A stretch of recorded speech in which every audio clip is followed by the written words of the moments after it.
Kazi duni sio ile yenye kipato kidogo. Kazi duni sio ile ambayo inaonekana kwenye macho ya watu kwamba ni duni, labda kubeba zege au kulima au kwenda baharini.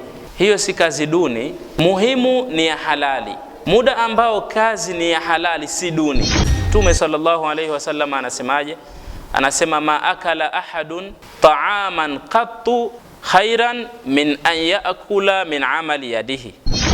Mtu hajalapo chakula bora hata siku moja kuliko kile chakula anachokila mtu kinachotokana na kazi ya mkono wake. Hicho ndicho chakula bora zaidi mtu anachokila, kinachotokana na kazi ya mkono wake. Kwa hiyo uduni wa kazi hauji kwenye muonekano wa ile kazi au kwa sababu inatumia nguvu nyingi.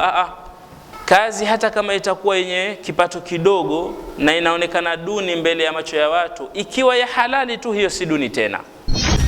Na kazi hata kama ina kipato kikubwa, lakini ikiwa si halali kazi hiyo, kipato chake si cha halali, ndani yake kumefungamana na mambo ya haramu, basi kazi hiyo si kazi ya maana. Hiyo ndo kazi duni.